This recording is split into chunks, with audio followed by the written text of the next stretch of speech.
Hey everyone, Member at 310s here again with another video from my college dorm. Yeah, I know. What a surprise. I almost never ever actually I haven't done a video from my dorm yet. Usually it's just because my roommate's here. It's very simple. But he's out of town for the weekend, so I'm kind of here and free. Yeah, this is my dorm. I mean, there's not really much to see. As you could probably see, there's a coat rack, there's a Breaking Bad poster, there's a Carlos Dansby jersey along with a bathrobe. Behind me, if you're trying to read it, my roommate wrote it on the board. It's called We Are Drunk, crossed out, we were very drunk. Because in his opinion, it's always true. So, yes, that is what he wrote on my little board there. Yes. Right above that's a calendar, right below that's a pin board, and yeah, I mean, that's really it. There's really not much to see in a college dorm, if you haven't noticed. So yeah, I'm back. I gotten tons of messages over the past few days. When are the wrestling videos coming back? When are they coming back? When are they coming back? Have you lost your passion or any of that other bullshit? Come on. Whenever I don't watch wrestling for like 5 days, like I'll be yearning to watch a fucking match. Don't ever say I'll lose my passion. That'll never happen. Chikara would have to do something drastic for that to happen. Even like CZW, PWG. I still watch Ring of Honor TV from time to time. I'm always going to love wrestling, so don't think that if I'm not doing a video, it's because I'm clearly busy. Now, I make time for YouTube Take, because YouTube Take, we do it at later hours at night, and it's kind of like a weekly commitment, and I really enjoy it. It's a little different when you're not forced to... Okay, some jackasses yelling from downstairs. So yeah, as far as to what's coming up for assailANT, I have most of it done. No Surrender, ROH Death 4 Dishonor 9, CZW New Heights, CZW Tangled Web, Tremendous, and Evolve 12. I've seen all those shows. I might throw in, what was the WWE pay-per-view that I didn't see? Night of Champions. I might throw in that one as well, I guess, kind of make it a little more relevant. But yeah, that's what's coming up next. But this, to kind of be up to date, would be this would be a video talking about my live experience at Chikara's Cibernetico, and I'll also review the 2 Chikara shows I saw a few days ago to kind of make those relevant. Let me first say I'll review them in order. So I'll review the October shows, then I'll review Cibernetico, which was today. But I'll talk a little bit about WWE and TNA because I know that's what people want. With WWE, I mean, there's not really much to say. I mean, the product has been mediocre, okay, not bad, but not terrible. I've seen periods where the product was better, and I've also seen periods where the product was 10 times worse. So this to me is average. This to me, their Survivor Series build was better, in my opinion, than last year's Survivor Series build. Last year's Survivor Series build, in my opinion, was the worst build to a pay-per-view main event ever, and I stand by that. I thought it was worse than Matt Morgan and Jeff Hardy at Turning Point, where they like announced it on the last segment of the Go Home show on Reaction, and they didn't even announce it like on the actual live show. But I thought this build was worse, because that one at least you could see for 2 to 3 weeks what the direction was. This one, the Miz and R-Truth Rock Cena bullshit just made no sense. None of it was productive storytelling. It was just terrible. Whereas this year, you know, I was fine with it. I actually preferred the original main event, the original 5-on-5. I thought that could have been really cool. I thought that could have been a lot of fun. You know, it was different. We haven't had a main event like that in a while. I thought it would have been given a lot of time. It would have been fun. It would have been very hard for that match to be not fun, in my opinion. And WWE doesn't have a lot of fun these days. So that's why I was kind of a little upset when they changed the main event. I didn't see the show. I heard it was okay. I heard the main event angle where they bring in Rollins and Ambrose and Roman Reigns. I don't know what the fuck his name is. I heard that one awesome, and I got everybody really excited. It got everybody really motivated to see what WWE is going to do with these guys. I don't really have a preference. I'm like, okay, fine, we'll wait and see. But I think a lot of people are jumping the gun a little too much. Usually people say, don't get excited, it's WWE, they always fuck it up. And usually that's true, but I think people are a little too reliant on that. Like, to be so reliant that you won't even let yourself as a wrestling fan, get somewhat excited for something. The way I see it, and I said this on Twitter, if they fuck it up, even if they fuck it up, who cares? Seth Rollins and Dean Ambrose are on the main roster now. They can't undo that. I mean, I guess they could, but like, if this angle doesn't work out and they just go to the mid card, you know what? It's better. A WWE with Rollins and Ambrose in it is better than a WWE with Rollins and Ambrose out of it. So no matter what they do, there's a positive coming out of this. And I think people are so worried about getting their hopes crushed that they don't even want to like look at anything remotely positive that could result from this. Hey, they're in the company now. Who cares if they get relegated to the mid card and we maybe get Claudio versus Tyler Black, like at a pay per view or something? They're on the roster now. That's all I saw. When I read that, I was like, awesome, they're on the roster now. That's great. But I looked on Twitter and everyone was like, oh, I can't get excited. They're gonna fuck this up. And I'm like, why does every fucking angle that this company does that's different have to be viewed by its fans as the new be-all, end-all, the new resurrection of the product? Why can't an angle just be an angle? And if it doesn't go well, fine. But at least the guys are in the roster now. I mean, to me, that's always a positive. When new guys are on the roster that I like, I'm happy. And right now I'm happy. And WWE can't take that away. They could maybe use them poorly, and I will be a little upset, but like they're on the main roster now. That's better than what's been the case the past 2 years. 2 years for Tyler, a year and a half for Moxley. So, really, I think everyone's kind of overreacting, my opinion. But that's just me. TNA, no real thoughts. I'm really behind on TNA. I haven't even seen I'm behind on WWE as well, but like for WWE, I saw the Hell in a Cell main event. I hated it. Like, I didn't even see Aries and Jeff Hardy. I didn't care. Not a knock on TNA, really. I guess I just haven't really been interested in keeping up with the product.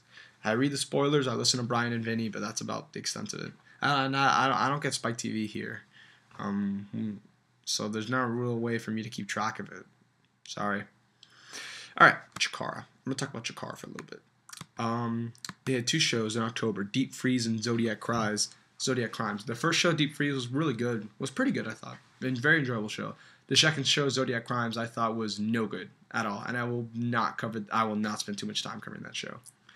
Deep Freeze, as far as notable things, the Ophidian Batiri had fought F.I.S.T and Dunkerton. I'm really liking this F.I.S.T Dunkerton feud, like where Dunkerton's unsure of he kind of wants, because he's a face, no matter how dastardly the heels are, he wants to work with them because he's a face, and he wants to promote teamwork, especially because he kind of misses teaming with Dasher and he wants to get a productive team going again, and F.I.S.T just doesn't care, and they just berate him and insult him and embarrass him. It's a really intriguing storyline, and I'm liking it so far. And that was a good match. deviANT and the Mysterious Handsome Stranger was okay. The Mysterious Handsome Stranger is so much fun. Props. Well, I don't know who this guy is, but props for pulling off so many different gimmicks in 1 year. Anyways, Donst and Jakob versus Fire and assailANT. Another good match. I'm also really liking the Fire and assailANT thing, where assailANT kind of like, he wants to be... It's the opposite with the Dunkerton thing. He's a heel, but he still wants to work with the face, and the face just doesn't want any part of it because of his history. And it's understandable. But you as a fan, like deep down inside, assailANT's legitimately trying to be a part of a team, and you just really, really want the Colony. Like, I know when I watched this match, I was like, come on, Fire Ant, give him a chance.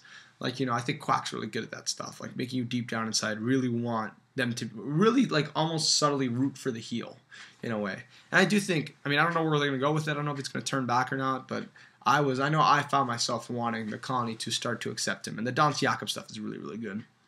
Akuma and the Shar was a very good match. A lot of good near falls towards the end. I didn't like it so much as some people, but I still thought it was very entertaining. Shar's really good. Really, really good. Ice Creams and Envoy. I agree with Trademark on this one, They I don't think they had another team. They wanted to make it a big deal that the Envoy were going to win 3 points. And they kind of dragged this match out a little bit. I don't think it needed to go that long, but it was still okay. It was decent, barely good, but I still thought it went a little too long. And the main event, Touchdown Green, was a very, very good 20-minute main event. Really enjoyed it. The structure in this match was perfect. It was beautiful. I was really, really into the near falls towards the end because of it, and I thought they did a great job putting over Touchdown. They did a great Green did a great job playing face in peril. Like the structure, like I said, this beautiful structure, and I really, really enjoyed the match. They got something in Touchdown, I think. So good show. Fun, a lot of good matches. What's not to like? Zodiac Crimes, not fun. Not a lot of good matches. The opener was a great comedy match. It was an okay match, but it was a great comedy match. But it was also short. That's why I didn't like put too much credence in it. Ophidian Akuma, Amber O'Neal Saturyne, Hands Changer versus Eaton, and assailANT versus Dunkerton were all way, way, way too short. The whole show was only an hour and 45 minutes. I don't know why those matches weren't given more time. Ophidian and Akuma, especially, I thought could have really been something special. I mean, this just... They also decapitated the card because I believe the original main event was Envoy versus the Batiri and Ophidian, and they axed it because Frightmare got hurt. And the other two matches on the show were supposed to be the Colony versus F.I.S.T and Quack versus the Shard, which sounds awesome. But instead, because Frightmare got hurt, they just kind of combined it into a 10-man. You know, they threw Ophidian in with Gran Akuma when Gran Akuma was supposed to fight Kobald, and Kobald, I guess, just wasn't on the show at all. I mean, I don't know. I was kind of a little upset. I thought they could have just... I thought they should have, like... I don't know. I guess they were hurting for a main event, but they probably could have just... Like, I don't even know. They could have replaced Frightmare with someone, I think. Like, what, couldn't get Crossbones on a last-minute notice? Like, maybe that interferes with their storyline plans. I don't know. But I didn't like them decapitating the entire card because it ended up really, really hurting the card. And the matches they did have... They just didn't give him any time, and I don't understand why. And that's why they were just there. Donst and Jakob, Soldier and deviANT was also solid. The Donst Jakob stuff towards the end was really good. And the main event was a very fun house show main event. Completely pointless. Like, you will gain almost no storyline progression from watching that match. But it was still that's not a knock. That's okay to do from time to time. It was a very, very fun house show main event. Live, it must have been really, really enjoyable. But yeah, Zodiac Crimes, I wasn't really a fan of the show. Worst Chikara show of the year. Sorry. Chikara knows I love them. Like, you know, I should be allowed to criticize them from time to time. All right. Then we got the Chikara, the Cibernetico rises. As I type it here. All right. Overall, well, first off, the show I thought was the venue, the Highline Ballroom in Manhattan. That venue is really, really nice, but it's small. Like, legit, that's not a wrestling venue. They still fit like 400, 500 people in there, which is crazy. There were 2 rows around ringside. There's the stage, which has like 5 rows. There's the balcony, which has a few tables, I think, and then just a mass of people standing. And there were a lot of people standing. They fit a lot of people in there, more so than I think their previous show in that building. But I really, really, really, really, really enjoyed the show. Like, it was so much fun. I put it on par with the first 2 nights of King of Trios that I went to. It was just so much fun. I really liked it. I'm always a fan of the Cibernetico shows. All the Ring of Honor guys before the show were standing around the merch area, kind of like, you know, chilling. And I walked past, and like the Briscoes were like, "Yo, man, you gotta buy my shirt." And I was like, "Yo, I already have your shirt." And they're like, "Oh, well, buy another one." And the Young Bucks were like, "Yo, come on, I need you guys to pay my phone bill." And Steen was walking around, and I got this, which I've wanted to get for a little bit now, the Smart Mark shoot with Steen. I've really wanted to see that second match, Steen, Sexy Eddie, Excesso, and Generico. I've wanted to see that match for a long time. And Steen Joe, where Steen just basically told me he got the shit beat out of him. I'm excited for this. And I heard the shoot interviews really, really good. I mean, the Smart Mark shoot interviews are usually great. So I got this, and then I went to Steen, and then I also talked to Steen, telling him that, I mean, I think some of you know this. I've never really talked about it on here that much, but I do have a brother with autism, my older brother, and I went to Steen afterwards, and I was just like, I know your son has autism, my brother does too, and I just want to thank you for raising so much awareness over the past few years or so to really get people from whatever demographic understanding of the issue. And he's like, "Oh, dude, come on, man, like, I just thank you very much for coming to the shows, and thank you for, you know, like, understanding and try to spread support as well." And he's just a super nice guy. Like, I really, really, really enjoyed talking to Steen. He's so cool. Now, when he was at ringside for Cibernetico, he was a dick. And when he started cursing, I said, "Watch your language." And he said, "Hey, you shouldn't have came because you knew I was here." And I was like, fine. So we get to the show. We started with SoldierANT and Touchdown. This was real good. Like, real good. Like, one of the best Chikara openers of the year. Really good. Like, I was really, really into this match. They had a lot of great near falls towards the end. SoldierANT got the shit beat out of him.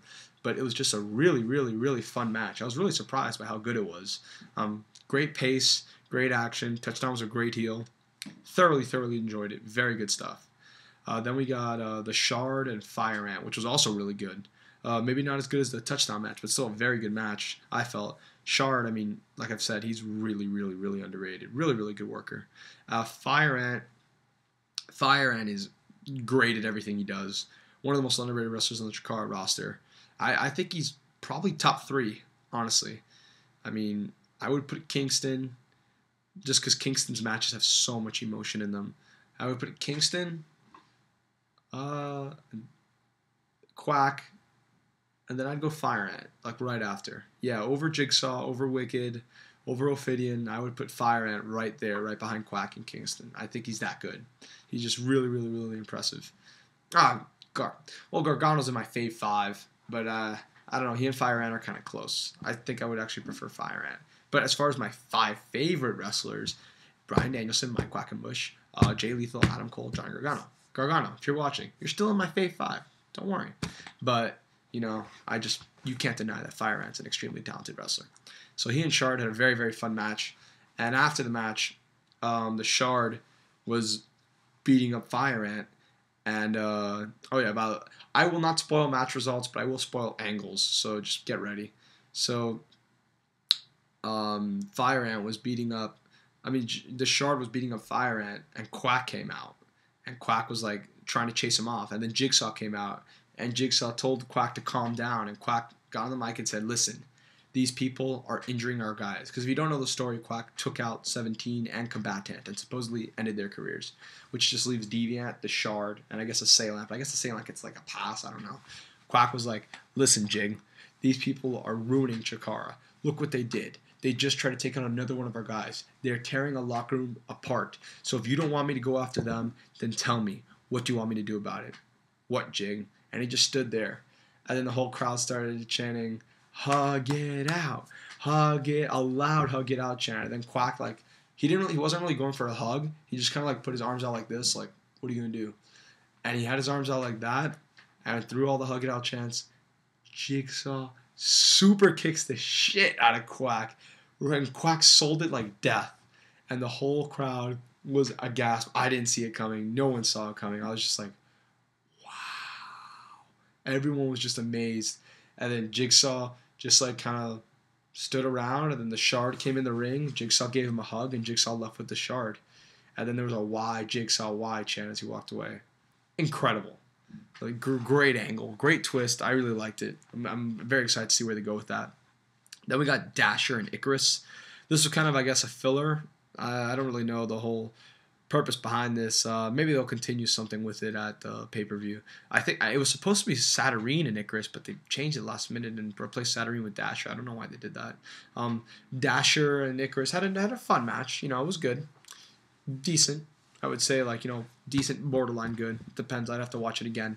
But it was very competitive. They had a nice back-and-forth match, and the finish was really well done. And, you know, it was fine for what it was. I enjoyed it. Then we got 1-2-3 Kid and Janetti versus the Heartthrobs. Janetti sold for most of the match. 1-2-3 Kid was on the apron. 1-2-3 Kid, when he did some stuff, he looked real good. He hit the Bronco Buster, the spitting heel kick. He did a lot of his trademark stuff that looked fine. He lost weight. He's not a lot. Like, I mean, he's not like King of Trios 2011 1-2-3 Kid, but that's a lot to expect.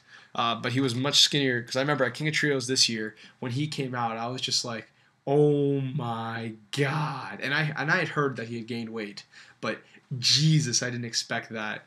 Like, he legitimately was huge, and I was just like, wow. He looked slimmer. Again, not original levels, but he definitely looked skinnier. And he was pulling off his moves just fine. Janetti looked real old. Janetti couldn't even get his leg up for the super kicks, which was kind of sad. I mean, he's almost 50. But, like, you know, they tried. They put on a decent effort. I thought the match was fine. It was probably the worst match on the show, but it's not, like, it wasn't terrible, and it's understandable. But the big story, and I am gonna spoil this. So turn this off now. This big story in this match was that Janetti and Wallman, 1-3 kid, got their third point. So it looks like they motioned for the belts and they called out the Young Bucks. So I think at the iPay-per-view we might get Janetti and 1-2-3 kid versus the Young Bucks, and if not the iPay-per-view, in the near future. So I am very, very excited for that. I just think that match will be fun. It may not be like in fact, it'll probably realistically be the worst Young Bucks match this year, but it will still just be. I'm just looking forward to it. It sounds like a fun, entertaining match between Janetti and Kid and the Young Bucks. I think that could be just like, I don't know. I'm like oddly intrigued by that match. So yeah, the match was okay. It was fine. Then we got Cibernetico, Team ROH, quote unquote, and Team Chikara. Frightmare and Jagged sold a shitload in this match. I started a Jagged chant where I was just like, Jagged! And we all got into a Jagged chant, cheering him on. And then as soon as that chant finished, Nick Jackson looks over at me in our section and he just goes, Jagged! Jagged! And I'm just like, yep, thank you. And, what was it? The Briscoe... Jesus, the Briscoes, like, someone did I think it was Jagged actually that did a dive onto the Briscoes, because me and Brian, so Pitsky 82, I probably should have mentioned this. We sat first row, and Trademark was right behind us in second row, so it was us three kind of in the same area. They did a dive on the guardrail, and me and Brian like jumped over to the side. We were like, we're not getting the impact of that bump. That looks like that sucks, because in the Fire Ant Shard match, they put, not only did FireANT do a dive into the guardrail, he then threw Shard over the guardrail and told everyone to move, and he did a dive, a senton over the guardrail and landed on top of Shard, on top of all the chairs. That looked like it sucked. So me and Brian were like terrified. We're like, oh my god, we're next. During this fucking, during this, what's the match? Cibernetico match, we're gonna get screwed. But the match was awesome. I loved it. But I mean, it's really hard to do Cibernetico poorly. I mean, Chikara does it right. It was long. It was like 65 minutes, I think. That's what the announced time at the end was. But I thoroughly enjoyed it. The Briscoes were great. There's a sequence with Jay Briscoe and Hollow Wicked that must be seen. The entire place popped big time when it happened. You'll notice it when it happens. The Briscoes were great. Hollow Wicked and Ultramantis were great. Eddie Kingston was great. The 3.0 did a great job. They were in there for a long... 3.0 was in there for a long time.